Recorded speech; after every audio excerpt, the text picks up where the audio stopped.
안녕하세요. 추요코입니다.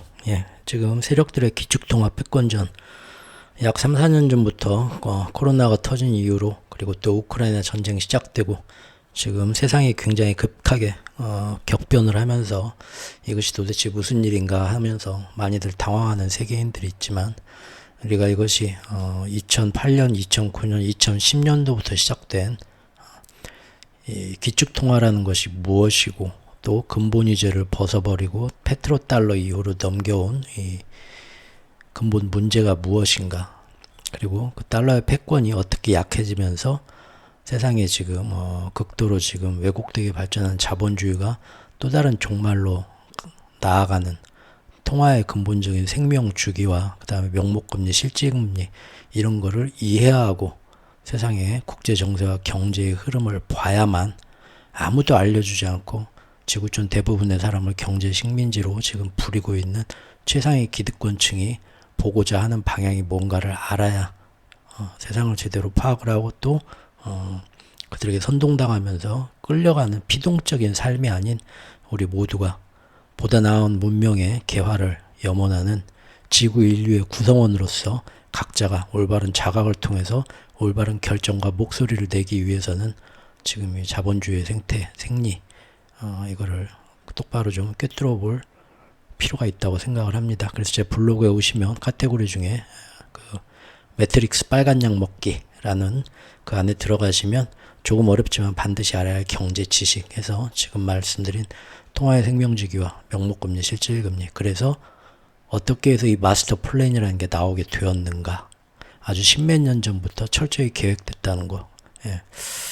그리고 이제 금과 은이 우리 특히 대한민국에서는 어떤 뭐 세금도 붙고 수수료도 붙고 해가지고 외국과 다르게 통화로서 인정을 안 해주는데, 그것은 우리가 지금 최근에 태어난 50년 정도, 불과 50년밖에 안 된 세상에서 잊혀졌을 뿐이지 1970년도까지만 그동안 몇백 년, 몇천 년을 거쳐서 지난 1970년까지만 해도 전 세계의 진짜 돈은 달러가 아니라 금이었다는 거. 그래서 금과 은이 굉장히 앞으로 이 통화의 생명주기가 끝에 다다르는 2010년도부터 해가지고 앞으로 아주 큰 역할을 하게 될 것이기 때문에 금과 은에 대한 것도 미리부터 그 성격을 알아야 된다 해서 제가 그 모든 거를 좀 드라마식으로 해서 금과 은 시리즈도 적어가지고 글을 몇 년 전에 써가지고 그 카테고리 항목에 넣어놨습니다. 항상 매번 그래서 그 두 가지 항목의 글을 추천을 드립니다.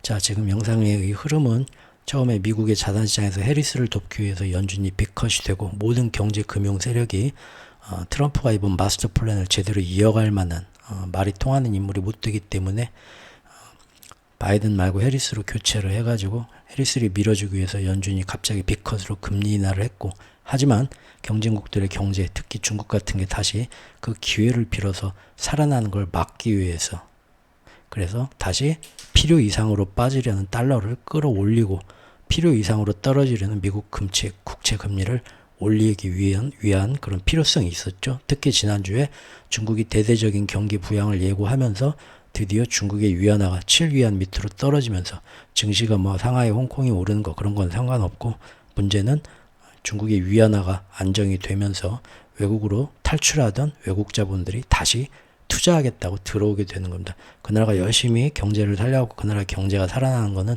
현재 자본주의 세상에서는 너무 요원하고 너무 오래 걸리는 얘기고 너무 가능성이 적은 얘기입니다. 지금은 레버리지의 시대이기 때문에 그 나라가 크게 성장한다 할 때는 그 나라의 가능성을 보고 세계의 부자 나라들 돈이 투자금이 들어와야만 합니다. 우리나라도 6.25 전쟁을 끝나고 지금 그때 쑥대밭이 됐을 때 메가더 장군이 보고 이 나라는 절대 회생 못할 것이다 단언을 했었죠. 그 이후에 우리나라 뭐 회생한 거 뭐 새마을운동 때문에 그러고 뭐 지도자를 뭐 잘 만나서 그런다.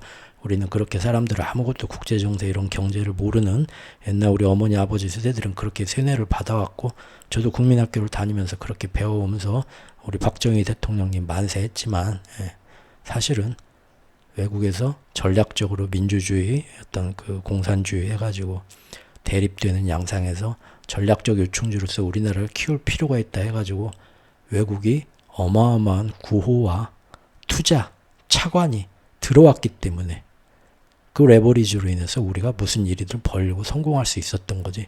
순전히 맨 땅에 헤딩하듯이 6.25 전쟁 끝나고 쑥대밭에서 우리만의 노력으로 한강의 기적을 이룬다? 그건 너무 꿈 같은 얘기였다는 거. 현실은 인정을 해야 되죠.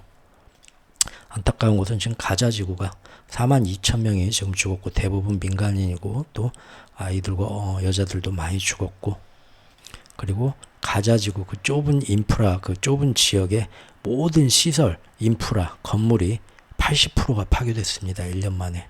쑥대밭을 만든 거죠. 하지만 그 가자 지구 안에는 사실상 취재진도 잘 못 들어가게 몇십 년 동안 막아왔고 그 안에서 어떤 아우슈비츠 수용소처럼 인권을 유린한 일이 지난 70년 몇십 년 가까이 중동전쟁을 쭉 지나가지고 90년대 80년대부터 해가지고 지금까지 40년 가까이 있었지만 전혀 언론의 접근을 막았고요.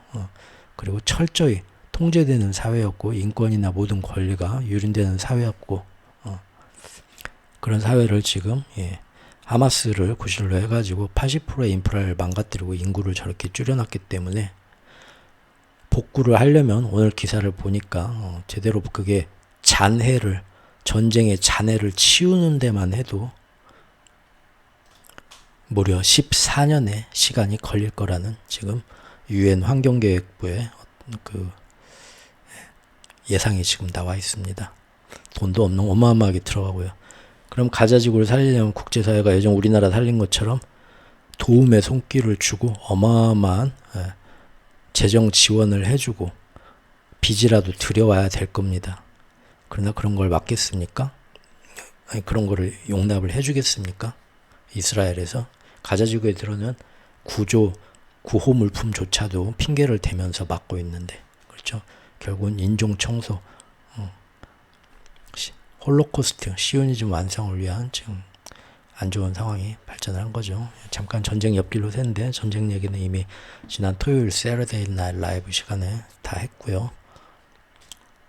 그러면 이제부터는 지난 영상들 미국 내부의 시장 환경과 그 다음에 중국 시장, 홍콩 시장 환경 살펴본 다음에 이제 그동안 어떻게 해서 최근에 달러가 갑자기 끌어올려주고 미국 국채 금리가 다시 오르는 현상이 바로 이 마스터 플랜의 입장 하에서 어떤 식으로 치밀하게 이루어졌는지를 그 공조의 현장을 살펴보겠습니다.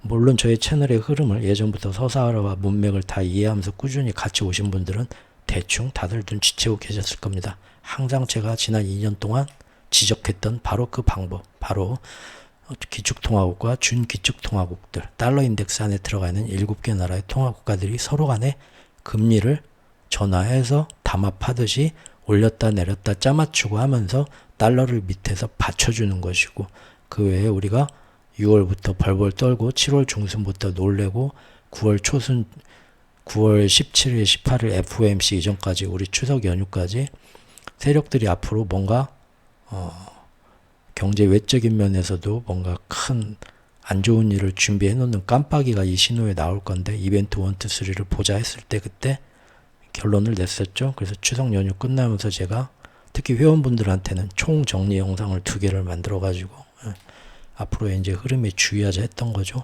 그러고 나서 보름이 지나고 지금 중동 전면전이 일어나고 여러 가지 일어나면서 달러와 미국의 국채 금리가 계속 금년 말까지 어디까지 금리 인하를 하고 내년 초에는 또 어디까지 금리 인하를 할 거니까 앞으로 계속 뚝뚝뚝 더 떨어질 것이다. 불과 한 달 전, 2달 전에도 다들 그렇게들 전 세계가 얘기를 하고 있었지만 마스터 플랜의 입장에서 결국은 3분기 안에 바닥을 찾을 것이고 바닥을 찾으면서 1개 분기 사실 길게 봐도 11월 5일 대선 전까지 바닥을 찾다가 오히려 그 이후로 모두의 예상과 다르게 다시 올라올 확률이 큰데 어디 한번 지켜보자 했었던 거죠. 아직 대선이 한 달은 남았지만 지난 일주일 사이에 갑자기 그런 일이 벌어졌습니다. 그리고 그것은 역시나 항상 얘기했던 것처럼 아까 말한 그 선진국 G7 국가들을 비롯한 준기축통화국들의 중앙은행들의 서로 짜맞추고 도와주는 식으로 가격 담화받듯이 올리고 또 전쟁에 갑자기 어떤 위험을 키우고 한 것들 이런 것들을 지금부터 살펴보도록 하겠습니다. 6번째 문명의 마지막 사이클에서 세상을 관조하고 존재의 근원을 성찰하는 당신을 위한 해적방송.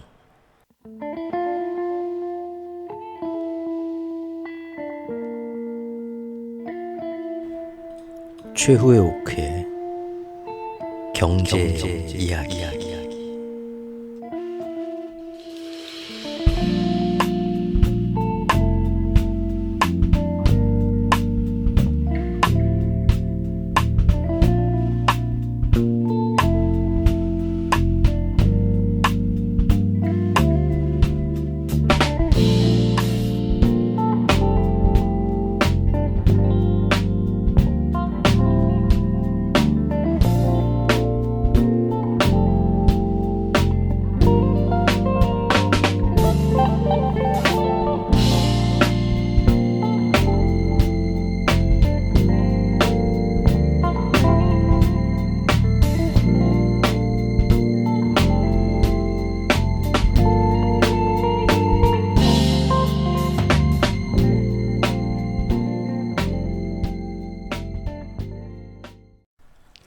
자, 달러가 다시 강세로 돌아가는 현상에 대한 고찰입니다. 일단은 대충 어떤 흐름인지 뼈대 결론부터 잠깐 말씀드리겠습니다. 자, 미국 해리스를 지지하기 위한 연준의 피컷이 있었습니다. 대신 그것 때문에 달러가 약세로 빠지고 위안화가 안정되는 현상이 일어났죠. 그러면서 중국 부양책을 내놨는데 어차피 2월, 3월에 재탕이었지만 그래도 굉장히 돋보이게 됩니다. 그래서 외국 자본이 유턴하게 됩니다. 중국한테 좋은 일이 된 거죠. 그때부터 미국 경제가 튼튼하다는 지표들이 점점 노골적으로 나오고 여기에 이제 활용 점정으로 그렇죠. 그 지난 금요일에 미국 노동고용부의 깜짝 서프라이즈 지표가 있었죠. 그러면서 더 이상의 B컷 기대가 갑자기 사라졌죠. 물론 아무리 이렇게 지표를 마사지해서 내놔도 사실 서비스업 잘 나간다지만 제조업과 서비스업의 차이가 너무 크고 그 여러 가지 지표들 안에서도 이거 조금 이상한데 갑자기 경기 침체로 빠질 수도 있겠는데 하는 그런 불안한 신호들은 곳곳에 숨어져 있는 건 여전히 마찬가지입니다. 어쨌든 더 이상 B컷 할 수는 없다. 미국 경제 더 이상 어쩌면 9월 달에 금리 인하한 것도 너무 성급한 것 같다. 그런 말까지 나오는 분위기가 만들어지면서 중국 위안화가 계속 더 안정이 되고 강세가 되려다가도 끼익 돌아서면서 더 이상 중국 위안화가 더 강해질 수 없는 상방이 제한되는 효과가 나오게 됩니다. 동시에 달러도 더 이상 약세로 빠지지 않고 우리가 너무 설레발쳐서 약세로 빠졌나는 달러 약세도 그때부터 제동이 걸리기 시작합니다. 그러면은 외국 자본이 중국으로 다음 주부터 들어가 볼까 다시 했던 애들도 잠깐만 좀 기다려봐 어떻게 되나 보자 하고 일단 멈추게 된다는 거죠. 그리고 또 무슨 일이 있었냐면 바로 달러 인덱스 안에서 서로 간의 그 통화 강도를 비교해서 달러 지수 전 세계의 환율비를 조정하게 되는 그 미국의 기축통화 달러 말고 사실은 준 기축통화 따까리들이죠. 통화가 그 다음으로 생게 바로 유로와 영국의 파운드와 일본의 엔화 그리고 사실은 옛날 부잣집 양반집이었죠. 지금은 몰락 가문이지만 명목상으로 끼워준 애들 스웨덴, 스위스 그리고 캐나다 그렇게 있죠. 7개 국가 걔네들이 저번 주에 다 나와가지고 각자의 사정이 다 그 전까지만 해도 우리나라만의 어떤 인플레이션이나 경제 전망이 다 조금씩 차이가 있었거든요. 그래서 누구는 앞으로 금리를 계속 미국이 뭘 어쩌든 간에 우리는 동결해야 돼. 아니면 우리는 미국보다는 좀 천천히 할 수도 있어. 미국은 갑자기 B컷으로 갔네. 아니면은 미국보다 먼저 금리 인하를 했고 다음번에 우리는 더 빨리 할 수도 있어. 각자 이렇게 자기들만의 사정에 맞게 각자 제갈길을 가는 이상한 방향으로 가고 있었는데 바로 저번 주에 너무 위안화가 강세로 빠지면서 마스터 플랜 달러는 더 약세로 빠지면서 마스터 플랜이 흔들리려고 하니까 해리스 돕겠다고 하다가 빈대 잡으려다가 초가삼간 태울 뻔 하니까 본말이 전도되려고 하니까 그때부터 다시 또 예전에 나왔던 제가 항상 쇼미더머니 슈퍼 금리 위크 힙합 배틀 그 다음에 슈퍼 파워 레인저가 나와가지고 다 달러 형님을 도와주는 그 중앙은행장들의 움직임이 역시나 저번 주에도 나왔었습니다. 그게 뭐냐? 유럽이 나와가지고 갑자기 라가르드 총재가 나와서 야 우리도 금리나 다음번에 빨리 해야 될 것 같아. 유럽 통화가 약해지죠. 영국의 베일리 총재가 나와갖고 불과 그 전주만 해도 우리는 지금 영국 경제가 은근히 뭐 조금씩 뭔가 식지가 않아가지고 금리 인하 빠르게 안 하고 상황 봐가면서 아주 천천히 점진적으로 해야 될 것 같아 그랬는데 바로 저번 주에 갑자기 또 손바닥 뒤집듯이 말을 바꾸면서 우리 영국도 다음번부터 금리 인하 빨리 해야 될 것 같아 그런 얘기 하죠. 파운드가 확 꺾이면서 약해집니다. 그리고 동시에 스웨덴 다 나와가지고 얘네들은 원래부터 금리 인하 하던 애들이니까 역시나 이번에 쭉 금리 인하하면서 자기들 몸을 낮추고 이렇게 되니까 미국이 빅컷을 했음에도 불구하고 더 이상 달러가 약해지지 않고 얘네들이 달러보다 더 약해지면서 밑에서 받쳐주는 효과가 납니다. 그리고 무엇보다도 일본. 일본은 어차피 내각제에서 총리가 바뀌더라도 이번 기축통화 패권에서 굉장히 중요하고 독특한 역할을 하고 있다는 거 아주 오래전부터 엔화의 움직임에 대해서 작년부터 얘기하면서 모두가 엔화 강세로 갈 거다 작년부터 노래 부를 때도 그래서 아니다. 쉽게 엔화 강세로 가지 않는다. 그래서 엔화 약세가 너무 올해 중반까지 너무 무섭게 진행이 돼가지고 굉장히 이제 엔화 강세를 기다리다가 고도를 기다리며 하면서 마음 상한 분들도 많았었죠. 그리고 드디어 이제는 반대로 역주행 모든 선진국이 금리 인하를 하는데 혼자서만 모두가 금리 인하를 하는데 혼자서만 금리 인상을 하겠다고 또 반대로 청개구리처럼 역주행을 하면서 엔캐리를 자극하기 시작했는데요. 이제는 해리스를 밀어주는 11월 5일까지는 괜히 엔캐리 자극이 되면서 미국 자산시장이 막 흔들리면서 사람들 불안하게 만든 건 해리스 표심에 별로 좋지 않은 영향을 미치니까 우에다도 갑자기 일본의 우에다 총재도 그래도 무슨 일이 있어도 금리 인상은 계속 해야지 말했다가 바로 그런 연준의 빅컷 신호가 딱 나오면서 당분간은 해리스 도와주면서 경제가 최대로 잘 나간다는 모습을 보여주자 지령이 떨어지니까 일본 역시도 우에다도 그때부터 갑자기 나와서 하지만 연말이나 내년 초까지는 당분간은 금리 올릴 일이 없을 것 같다. 또 그렇게 하면서 미국 시장을 옆에서 보필해주는 모습이 나왔었습니다. 그런데 이번에 자민당 새로운 총리를 뽑는 선거에서 모두의 예상을 뒤엎고 약간 그 정치계에서 아웃사이더파였던 어떤 개파나 파벌도 없고 뜬금없는 소리 뭐 금리 정책이나 그런 데서도 좀 뜬금없는 소리를 했던 의외의 인물인 이시바가 갑자기 총리에 당선이 되죠. 그래서 그날 하루 갑자기 일본 엔화가 그 사람 때문에 갑자기 강세로 확 돌아서고 그리고 달러는 반대로 굉장히 약세로 돌아서는 일이 생깁니다. 동시에 중국도 그 덕분에 같이 동조화돼서 안정화되면서 위안화가 국경절을 아름답게 시작하게 되죠. 하지만 그때 우리가 이거 그냥 두고 보지는 않을 거다. 저 같으면 전화합니다. 일본에. 야, 너 축하한다. 근데 조금 오늘 봤냐 시장? 그럴 수도 있는데 형이 좀 마음이 좀 그렇다. 그랬을 거라고 그냥 우리가 우스갯소리로 얘기했죠. 아니나 다를까 그 이후로 3, 4일 동안 무슨 일이 일어났습니까? 이시바 총리가 매일 나옵니다. 매일 나와가지고 시장을 진화하고 안심시킵니다.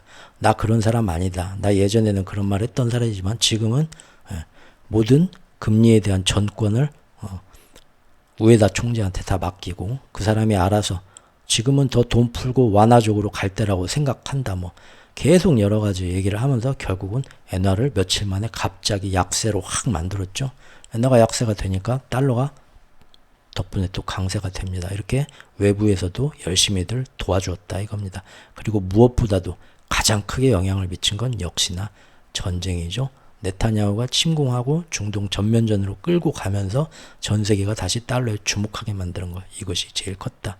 그래서 결과적으로 빅컷을 시행하고 금리나 작전 지금 크게 들어갔음에도 불구하고 사람들의 예상과 다르게 달러와 미국 국채 금리가 다시 떠오르는 기이한 현상이 나왔는데 이것은 기이한 게 아니고 우리가 이렇게 될 거다 하고 주시했던 움직임이고 예상했던 움직임이고 이것은 모두 기축통화의 원리와 마스터 플랜이라는 걸 이해를 해야만 하는 거죠.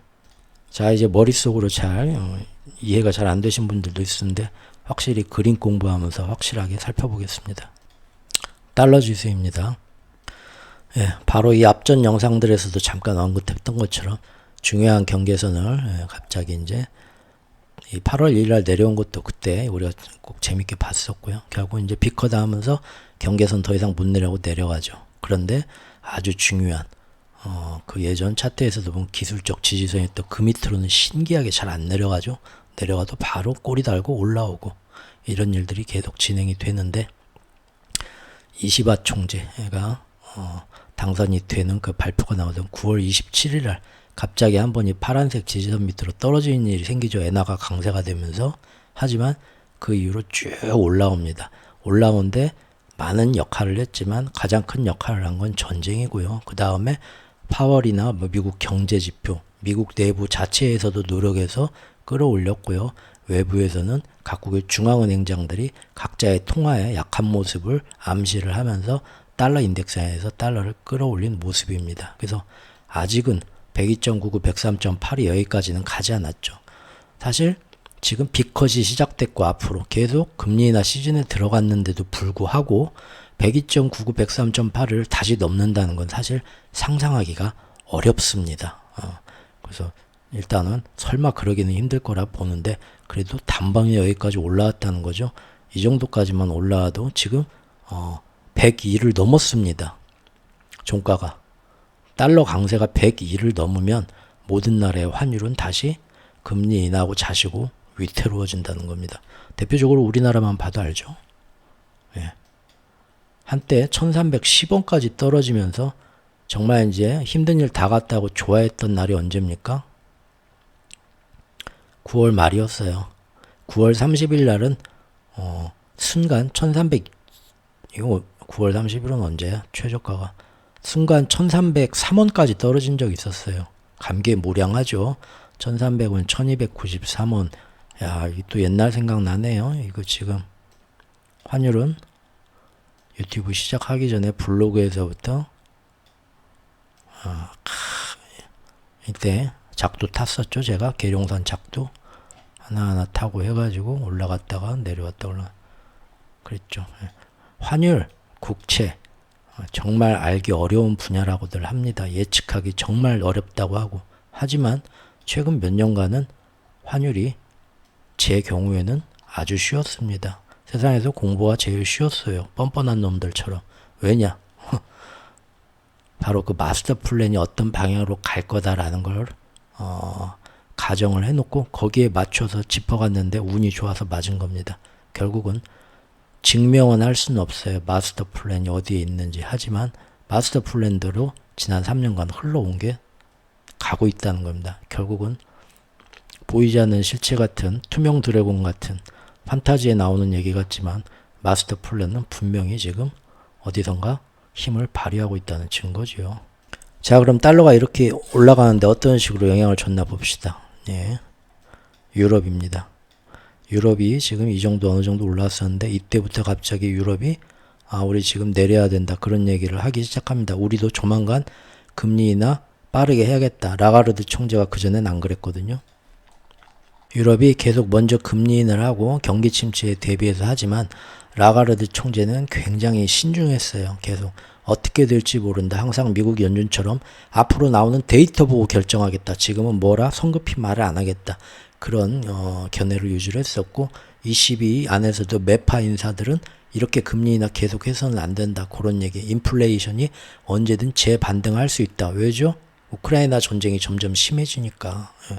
그런 얘기하면서 굉장히 경계하고 있었습니다. 그런데 바로 아까 지금 차트에서 본 것처럼 갑자기 유로화 환율이 유로화가 이렇게 뚝뚝뚝 떨어지면서 약해지죠. 왜냐하면 유럽 연준 내부 인사에서 매파로 가장 매파로 분류되는 위원도 나와가지고 야 내가 좀 잘못 생각한 것 같아. 우리 다음 달 다다음 달에도 계속 금리 인하 뚝뚝 해야겠지. 그런 얘기 갑자기 나와서 시중에서 떠벌리기 시작하고 그 신중했던 라가르드 총재로 나와가지고 야 인플레 그냥 딱 굳어가는 것 같다. 재반등은 뭐 확실해. 다음 달에도 추가 금리 인하 하는 게 낫겠지. 미리부터 나와서 또 이렇게 설레발을 칩니다. 실제로 유럽에서 물가 상승률이 2% 밑으로 한번 나오기도 했고요. 그래서 이렇게 유럽 자체가 스스로 통화 약세가 되면서 쭉 떨어지는 일이 벌어집니다. 그렇죠?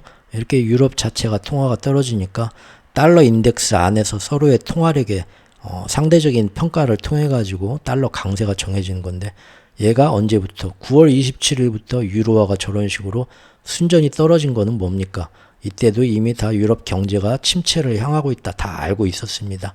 알고 있었지만 유럽 중앙은행의 중요 인사들과 유럽 중앙은행장이 나와서 저런 얘기를 하면서부터 분위기가 또 경제지표 나오고 하면서 유럽에서도 또 그런 경제지표가 나오고 하면서 그런 것들이 영향을 받아서 쭉쭉 떨어지기 시작합니다. 그러면 사실 그렇게 노력 안 해도 달러를 위로 밀어 올려주는 효과가 저절로 나죠. 영국의 파운드화입니다.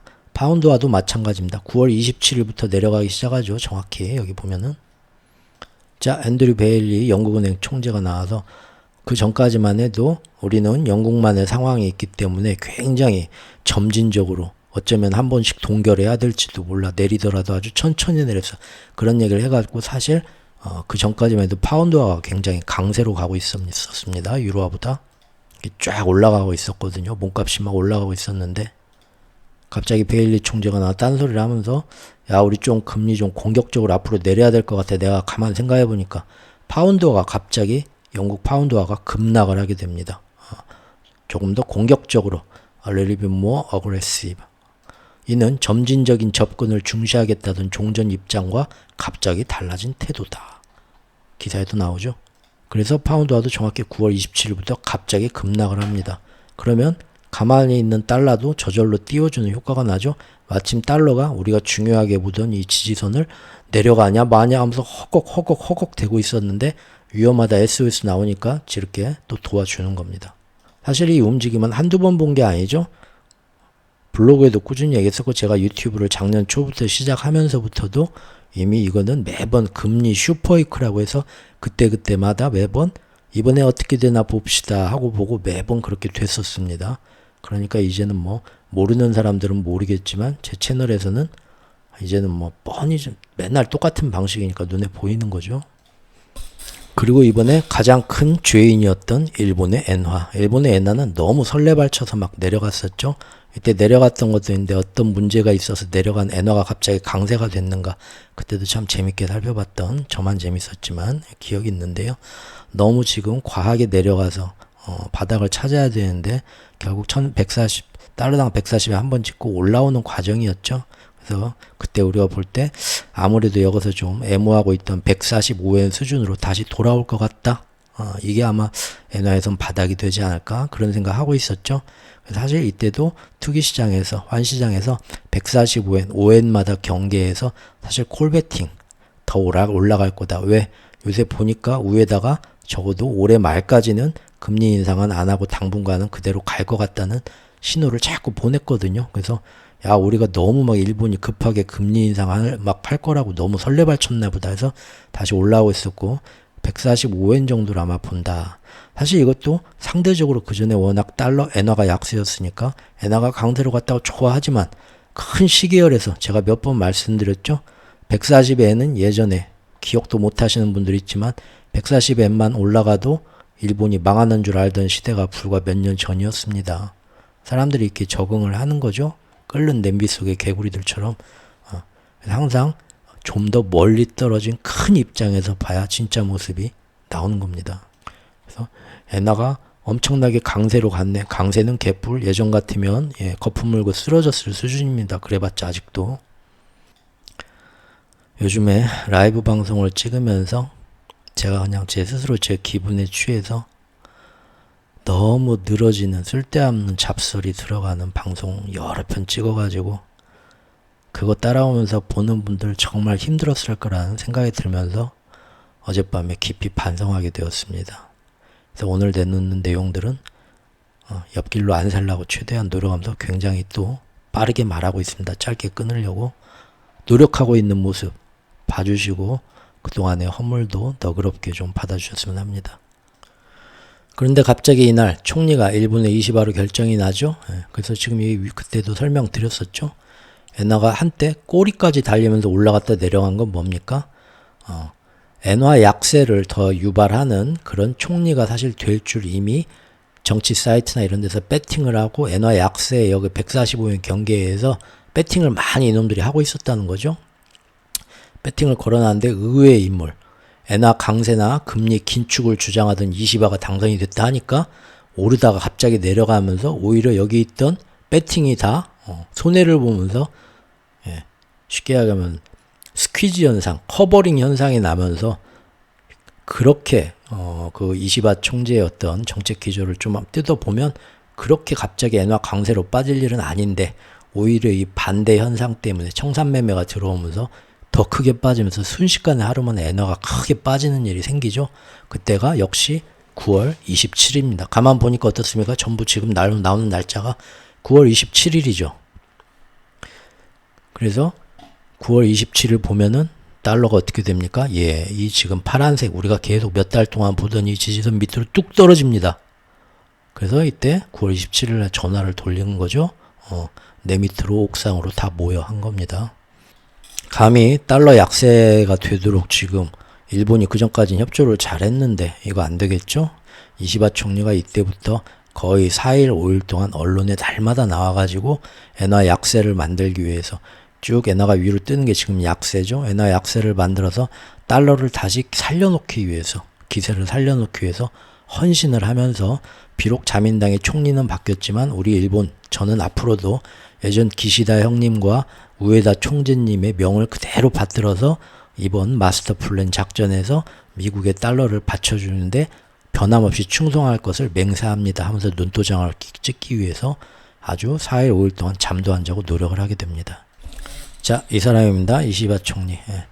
취임된 첫날부터 자산시장에서 그런 흐름이 나왔다고 하니까 뭔 소리냐. 나는 일본 경제가 디플레이션에서 완전히 벗어나야 된다. 돈 계속 더 풀고 완화적 금융을 해야 된다.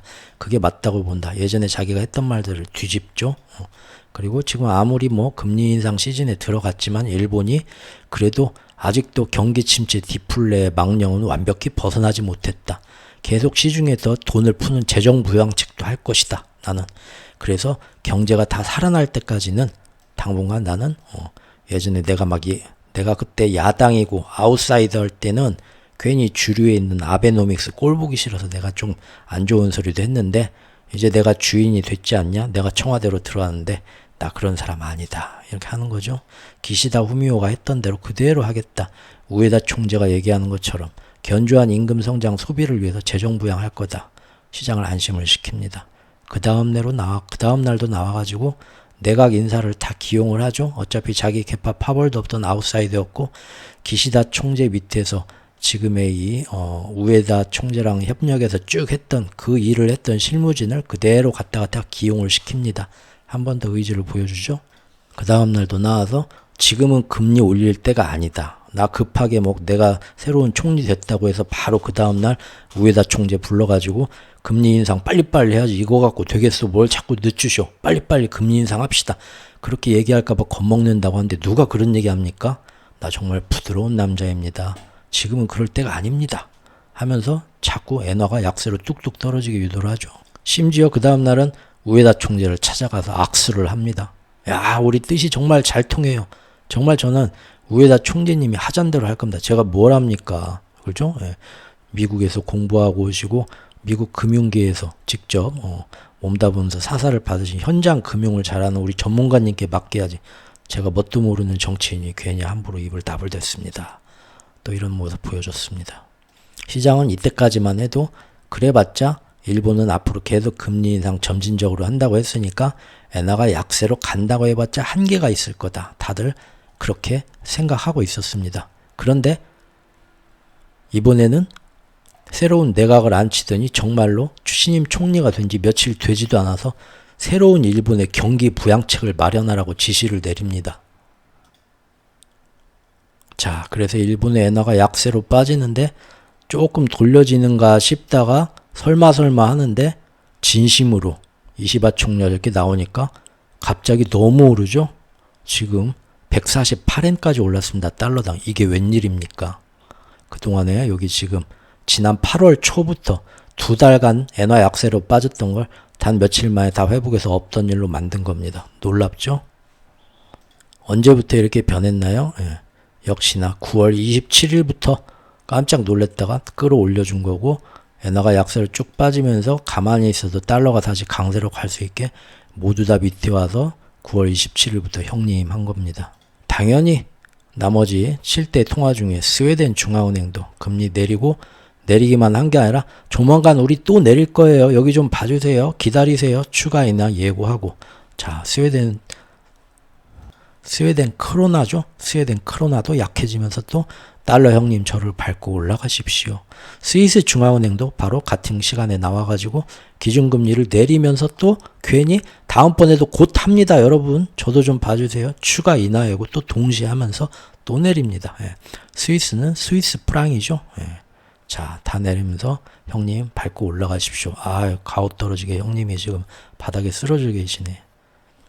매번 나오던 패턴입니다. 그리고 우리가 1편, 2편 영상에서 본 것처럼 미국 안에서도 고용지표가 마사지 돼서 나오면서 굉장히 뜨겁게 나오고 그러면서 금리 인하 진짜 앞으로 더 할 필요가 있나? 그런 얘기가 나올 정도로 지표들 서비스업 노동 나오면서 달러 스스로도 다시 아, 우리가 너무 급하게 금리 인하 기대했나 봐. 그렇지? 하면서 되돌림을 올라가는 효과가 나고요.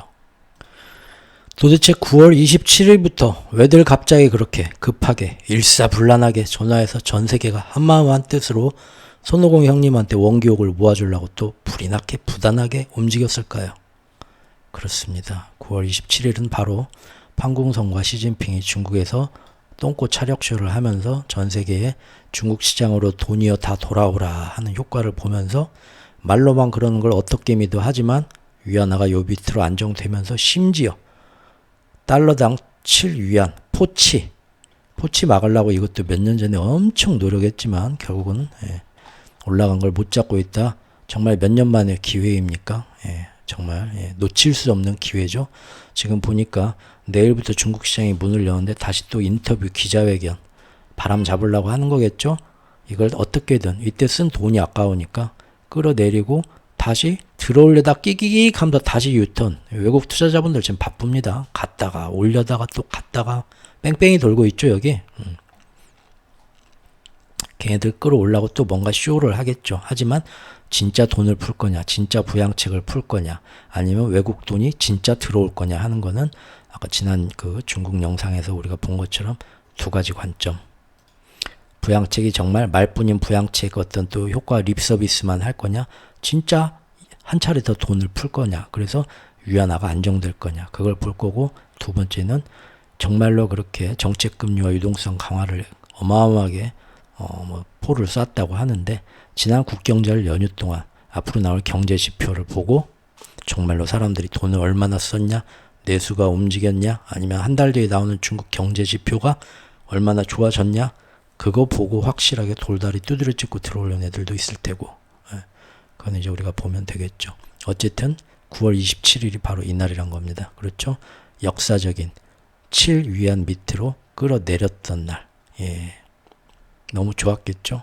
하지만 한여름밤의 꿈이죠.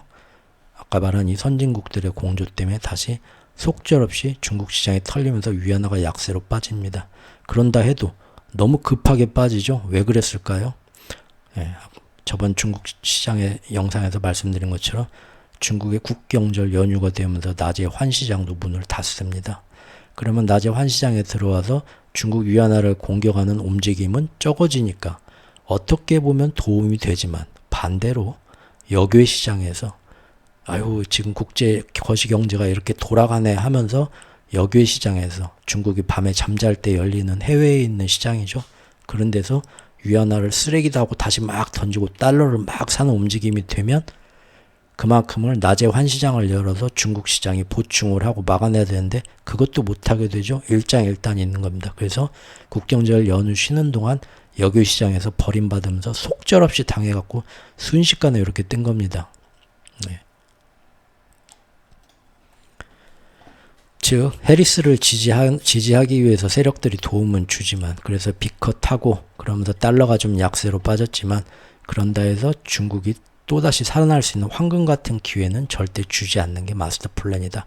그래서 지금 이때부터 중국이 이 밑으로 떨어졌다 하는 9월 27일부터 지금 모든 일이 일사불란하게 일어난 거, 환율이 이렇게 변한 거 보셨습니다. 덕분에 중국이 빡 올라가고 일본 엔화도 빡 올라가고 약해지고 둘 다 이렇게 약해지니까 세 나라 한중일 세 나라 포트폴리오로 환시장에서 묶여갖고 자동적으로 알고리즘 매매가 이루는 거대한 환시장에서 우리나라는 오른쪽 손은 일본이 잡고 끌고 올라가고 왼쪽 손은 중국 위안화가 잡고 끌고 올라가면서 약해지니까 어떻게 됩니까?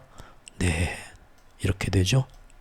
원화도 이렇게 좋아했다가 며칠 만에 올라가서 정말 이 1310원 정도에서 1345원 사이는 정말 몇 달 동안 돈 쓰면서 정말 열심히 지난 2달 동안 유지하면서 내려오려고 했던 건데 그게 불과 중국 국경절 연휴 5일 사이에 2달 동안의 움직임을 다 이 힘든 과정을 5일 만에 뒤집어 엎고 올라가면서 우리가 항상 우리나라 원화에서 중요하게 보는 경계선이 있죠. 1350원 백마고지와 그 앞에 5원 앞에다가 방어진 참호를 파고 정부가 막아내는 1345원인데 바로 뚫어서 똥꼬까지 한번 찌르고 1350원 한번 찌르고 오늘 이 참호전을 백마고지를 앞에 둔 처절한 참호전을 또 열심히 벌리고 있네요. 그리고 마지막으로 이 모든 지금 달러 강세를 다시 살려주면서 다른 은행들이 중앙은행들이 동조하면서 중국한테 좋은 일이 안 되게 하려고 하는 바로 그래서 우리가 그것이 마스터 플랜의 기본 제1조 원칙이기 때문에 사람들이 얘기하는 것과 달리 앞으로 이제 겨우 금리 인하 시작했고 금년 말 내년 상반기까지도 금리 인하는 뚝뚝뚝 점도표대로 갈 거기 때문에 달러는 점점 더 약세로 빠질 거다 하지만 그것과 달리 마스터 플랜이라는 게 있기 때문에 바닥을 다지고 어쩌면 다시 고개를 들지도 모른다 하고 우리가 3분기부터 봤던 흐름이 지금 이제 10월 초까지 해서 이런 식으로 U자로 W자로 지금 나오고 있는 거죠. 근데 이렇게 끌어올리는 건 단순히 저렇게 중앙은행들이 공조를 했다고 하더라도 어차피 그래봤자 전 세계가 일본 빼고 금리 인하에 물살을 탔거든요. 그렇기 때문에 이렇게 크게 올라간다? 이거는 사실은 말이 안 되는 겁니다. 그럼에도 불구하고 급하게 올라오는데 가장 큰 공헌을 한 건 뭡니까? 역시 전쟁인 겁니다. 바로 이게 우리가 마스터 플랜 B도 동시에 마스터 플랜 A와 다르게 의도적인 경착륙이나 자산시장이나 거시경제의 지정학적 갈등을 부추겨서 큰 충격을 줘가지고 다시 한번 전 세계가 미국이 금리 인하 시즌에 들어갔음에도 달러에 다시 집중하게 만드는 현상을 일으키는 작전이 지난 9월 17일, 9월 18일 우리 추석 연휴였던 그리고 미국의 9월 FOMC가 있던 회의까지 9월 1일부터 해서 보름 동안을 우리가 이벤트 3가지를 가늠을 해본 다음에 점집처럼 쌀알 집어가지고 딸랑딸랑 방울해서 앞으로 어떻게 되나 점쳐봅시다 했던 거죠. 이벤트 3개를 봤었고 그때 우리가 결론 내기를 추석 연휴까지 아하 보통 일이 아닙니다. 앞으로 다들 금리 인하 연착륙 뭐 온다고 생각하지만 순순히 달러가 약세로 갈 것 같지는 않습니다. 뭔가 특히 거시경제에서 전쟁이나 선거의 불확실성 보면서 좀 더 고삐를 이제부터 땡겨서 뭔 일이 벌어질 것 같습니다. 근데 지금 바로 중동의 전면전이고 우크라이나에 자꾸 서방의 장거리 무기를 지원해주는 모습 핵전쟁 3차 대전 우는 푸틴이 하는데도 아랑곳 없이 가는 지금의 이 모습이죠. 바로 그게 이 모든 걸 끌어올린 겁니다. 정말 그런지 볼까요? 네, 이번 전쟁의 세팅입니다. 저번 토요일날 세러데이 나잇 라이브에서 전쟁 얘기 제가 쭉 해드렸는데 길게 그때 제가 자세히 말씀드리기도 했지만 한 번 더 지금 간략히 짚어보면 시리아의 어떤 그 미사일 기제 지상작전 들어간 거 보셨죠? 사실상 그거는 말도 없이 선제의 그 타격을 하는 선전포고 없이 들어가서 전쟁하고 똑같은 짓을 한 거죠. 그리고 그 다음날 바로 호출기 삐삐 터지고 무전기 터지고 하면서 그 안에서 전쟁 났을 때 비상연락망으로 어떤 물자 공습 받고 휴가 간 예비군들 모으고 하마스 헤즈볼라 모으고 또 뭐 어떻게 작전 지시 내려가고 하는 모든 그 통신망에 관계되는 사람들 다 터뜨리고 그 사람들 부상 입히고 죽게 만들었죠. 전쟁 전면전 들어가기 전에 그 다음에 비행기로 엄청난 공습들 때리면서 주요 기지들 다 폭격하고 그랬죠. 드론을 날리는 게 아니라 전투기 폭격, 용단 폭격을 한 다음에 그 다음에 지상전이 들어갔죠. 그런데 지금 날짜 보십시오. 9월 17일부터 폭탄 테러 23일, 25일, 27일, 10월 1일, 10일, 3일 해서 지금 규탄한다 하면서도 미국, 영국이 가서 지금 이스라엘 아이언돔 같이 옆에서 보호해주고 이스라엘이 북쪽에서 작전 수행할 수 있도록 남쪽에 후티 반군 걸리적거리니까 가서 대신 미국하고 영국이 공습해주는 것까지 엊그제까지 나왔습니다. 지난 중동 정쟁과 똑같은 모습이죠. 그런데 9월 17일부터 이 모든 지금의 전면전으로 시작되는 밑작업, 본격적인 밑작업이 무선 호출기 삐삐 터지면서 9월 17일부터 시작됐다는 거 보이시죠? 그때가 언제입니까? 9월 17일이 9월 FOMC 들어갈 때입니다. 18일날 금리 결정이 됐고, 네. 그 전주에 추석 연휴 시작하기 전에 TV 대선 토론부터 해서 딱 보고 얘네들이 우크라이나와 뭐 무기 지원하겠다 백악관에서 입장 나오는 거 보고 앞으로 세력들은 향후 금리 인하 시즌에 해리스를 돕기 위해서 금리 인하 시즌에 들어가면서 달러가 약세로 빠지더라도 그 밑에서 아주 크게 빠지지는 않도록 하기 위해서 또 중국의 그 기회를 살려갖고 살아나지 않게 하기 위해서 안전장치 바로 마스터 플랜 C, B를 동시에 더 크게 가동시킬 위험한 깜빡이가 드디어 이벤트 1, 2, 3에서 나왔다 해서 그때 우리가 정리를 했었죠. 그렇게 하니까 아니나 다를까 9월 17일 FOMC 들어가는 연준의 FOMC 들어간 날부터 시간이 딱딱 맞죠. 전면전이 그때부터 사실 하나하나 1단계, 2단계로 진화가 시작이 된 겁니다. 왜죠? 얘들은 이미 이때부터 18일 날 사람들의 예상과 다르게 0.25bp 인하가 아니라 50bp로 빅스텝으로 깜짝 놀랄 빅컷 인하 하는 김에 크게 금리 인하 해가지고 남은 기간 동안 확실하게 실물 경제에 뭔가 좀 느낌이 올 수 있는 그런 좋은 충격을 줘서 적어도 경제면에 있어서 가지고는 트럼프한테 공격당하지 않고 해리스 지지율을 끌어올릴 수 있도록 물심양면 도와줘야겠다. 이때 가서 뒤늦게 결정을 하게 되고 하지만 그렇게 빅컷으로 금리 인하 막 하고 하면은 달러가 너무 약세로 빠지고 기축통화 패권 경쟁국들은 살아날 텐데요. 그러니까 동시에 이때부터 뭡니까? 그러면 중동전쟁을 한번 세게 땡기지. 날짜가 딱 들어맞죠? FOMC 빅컷 하겠다고 결정한 날부터 그 전날부터 작전이 들어가고 이렇게 돼서 결국은 달러가 쭉 바닥을 다지다가 올라오고 또 최근에는 각국의 중앙은행장들의 공조로 올라오게 된 거. 그래서 중국이 잠깐 하룻밤짜리 좋은 꿈을 꿨다가 다시 지금 속절없이 당하고 내일 나와서 이거를 어떻게 다시 지금 오려고 어느 정도 지금 외국 자본들이 들어왔거든요. 초반에 일찍 아직 게임 시작도 안 했는데 맨 앞자리에 앉겠다고 좀 왔어요. 미리. 얘네들도 나가면 안 되고 뒤에서 올려다가 지금 멈칫하고 얘네 또 불러들여야겠죠. 어떻게 중국 당국이 이번 주도 나올지도 초미의 관심사입니다. 네, 다음 영상에서는 조금 어려운 얘기지만 환율보다 더 어려운 국채 금리는 그러면 왜 지금 다시 올라가고 있는가를 또 한번 분석을 해보고요. 또 시간이 되면 금, 은, 비트코인까지 보는 시간을 갖도록 하겠습니다. 감사합니다.